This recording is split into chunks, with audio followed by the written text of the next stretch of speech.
Salam sejahtera Malaysia, terima kasih kerana menonton video-video dalam channel ini. Sebelum kita mula, jangan lupa untuk tekan tombol subscribe, share, like dan komen. Let's go! Salam sejahtera dan salam perpaduan kepada seluruh rakyat Malaysia. Berita seterusnya dipetik daripada Sinar Harian bertajuk Isu hutang peneroka, Muhyiddin masuk perangkap sendiri. Berita penuh, Kuala Lumpur, Pengurusi Felda Datuk Seri Ahmad Syabri cek menyifatkan tindakan Pengurusi Perikatan Nasional PN Tan Sri Muhyiddin Yassin yang mahu meneruskan saman terhadap Perdana Menteri Datuk Seri Anwar Ibrahim berhubung isu pelepasan hutang peneroka hanya menjerat diri sendiri. Dakwa beliau, Muhyiddin telah masuk dalam perangkap yang dibuat sendiri. Menurutnya, perjanjian antara kerajaan di bawah Anwar dengan Felda berhubung jaminan bayaran hampir RM1 bilion setahun sudah cukup membuktikan bahawa tiada sebarang perjanjian dibuat sebelum ini. Perjanjian terakhir antara kerajaan dengan Felda adalah satu bukti kuku bahawa sebelum ini tidak ada sebarang perjanjian. Dia, Muhyiddin, suruh langsaikan hutang, Felda disuruh berhutang, ambil sukuk, dan tidak ada satu komitmen yang jelas bagaimana kerajaan akan membayar hutang yang diambil Felda. Hanya PMX, Anwar, membuat satu komitmen yang jelas iaitu melalui jaminan kerajaan yang ditandatangani, katanya kepada pemberita selepas menghadiri Town Hall Generasi Felda di Perantauan Anjuran Kami Anak Felda, KAF, di sini pada Sabtu.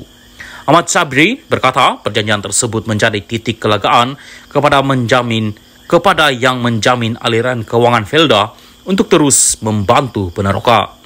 Ini bermakna apapun berlaku kepada kerajaan selepas ini, tetap mesti dibayar. Kerajaan tak boleh kata bajet tahun ini tak cukup dan sebagainya, katanya. Justru beliau menyarankan agar Muhyiddin menyelesaikan isu berkenaan dengan membuat pengakuan terbuka bahawa isu hutang peneroka Felda tidak pernah diselesaikan hingga ke peringkat jaminan kerajaan. Felda ini bukan bermula pada 2021. Kalau nak kata itu hasilnya, kita kena tengok sebelum itu banyak lagi hasil perjuangan orang sebelum itu, katanya. Media melaporkan Muhyiddin yang juga ahli Parlimen Pago akan meneruskan tindakan saman terhadap Anwar selepas Anwar gagal mengemukakan permohonan maaf tanpa syarat dan secara terbuka dalam tempoh 24 jam seperti terkandung dalam surat tuntutan peguam yang dihantarnya sebelum ini. Beliau mendakwa bukti dokumen dikemukakan Anwar bukan berkenaan pelepasan hutang peneroka Felda, sebaliknya berkenaan sukuk. Kemudian pada Jumaat, Anwar telah menghantar surat tuntutan undang-undang kepada Muhyiddin meminta bayaran ganti rugi RM200 juta ringgit berhubung dakwaan fitnah yang dikaitkan dengan isu pelepasan hutang peneroka Felda. Anwar juga meminta permohonan maaf daripada Muhyiddin dalam tempoh 24 jam. Salam sejahtera dan salam perpaduan kepada seluruh rakyat Malaysia. Berita panas hari ini dipetik daripada Malaysia Kini bertajuk Sanusi ditahan awal pagi lepas semua panggilan polis kena reject. Berita penuh, polis hari ini menjelaskan Muhammad Sanusi MD Nor ditangkap pada awal pagi selepas beberapa panggilan telefon yang dibuat kepada Menteri Besar sementara Kedah itu ditolak. Menurut Ketua Polis Negara Razarudin Hussein, pihak berkuasa pada awalnya meminta bantuan kepada Kedah semalam namun ahli politik terbabit didapati tiada di negeri itu. Kemudian katanya mereka mendapat tahu Sanusi akan hadir untuk satu program bersama Astro Awani pada jam 10 malam namun pemantauan yang dibuat mendapati tiada kalibatnya di situ. Justru usaha menghubungi Sanusi bagi memaklumkan keperluan dia hadir di mahkamah telah dibuat melalui telefon tetapi ia gagal apabila semua panggilan berkenaan ditolak.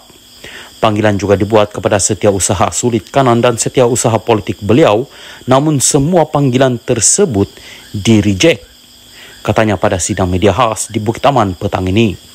Turut hadir Timbalan Ketua Polis Negara Ayub Khan Maidin Pichai. Jelas Razarudin berdasarkan laporan berita Sanusi mendakwa dia tidak dimaklumkan akan didakwa namun sebenarnya usaha polis menghubungi pengarah pilihan raya PN itu yang ditolak. Terdahulu Sanusi diberkas sepasukan anggota polis di sebuah premis di Kuala Lumpur kira-kira jam 3 pagi dan ia mengundang rasa kurang senang sesetengah pihak.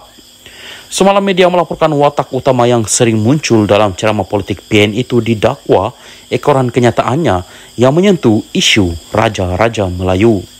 Pada 11 Julai lalu di Selayang, Sanusi menyampaikan ucapan antara lain mendakwa yang di Pertuan Agong tidak menitahkan pembentukan kerajaan perpaduan. Dia juga membandingkan peranan Sultan dalam pelantikan Menteri Besar di Kedah serta Selangor. Ia kemudian mendorong pelbagai pihak mengadukan ucapan Sanusi itu kepada polis, antara mereka yang termasuklah ahli Dewan Diraja Selangor sendiri yang menggesa pihak berkuasa bertindak ke atas ahli politik terbabit. Sultan Selangor Sultan Syarafuddin Idris Shah juga menzahirkan kenyataan bahawa isu Sanusi belum selesai di sebalik kenyataan ahli politik itu yang dia sudah mengutus surat memohon maaf kepada pihak istana. Kata Rasaruddin, arahan untuk mendakwa Sanusi hari ini diterima daripada Jabatan Peguam Negara semalam. Menurutnya lagi, polis menerima 58 laporan berkenaan Sanusi di seluruh negara termasuk daripada ahli Dewan Diraja Selangor sendiri. Kita lihat bahawa sifat-sifat kes ini atau kecenderungan kes ini ialah menghina atau memberi bangkit marah isu-isu institusi diraja. Maka disebabkan kita polis tidak dapat menelefon dia bagi memaklumkan mengenai pendakwaan di mahkamah, kita cuba mencari dan dapat jumpa beliau kira-kira jam 2.30 pagi di kawasan Mont Kiara, katanya. Mempertahankan tindakan polis, Rasaruddin berkata Sanusi disiasat mengikut Seksyen 4-1 Akta Hasutan, iaitu kesalahan yang membolehkan seseorang ditangkap. Sebenarnya kalau tanya saya, polis boleh tangkap dia bila-bila masa, tetapi kami juga ada budi bicara kami. Kami hanya menahan Menteri Besar sementara Kedah itu, selepas kami bimbang dia mungkin tidak hadir ke mahkamah hari ini, katanya. Menurut pegawai tertinggi polis di Raja Malaysia itu, selepas menahan Sanusi awal pagi tadi, polis turut merakam kenyataannya berhubung satu lagi kes yang sedang mereka siasat. Katanya, ia membabitkan laporan polis yang dibuat pada 14 Julai lalu, namun butiran lanjut mengenainya tidak didedahkan setakat ini.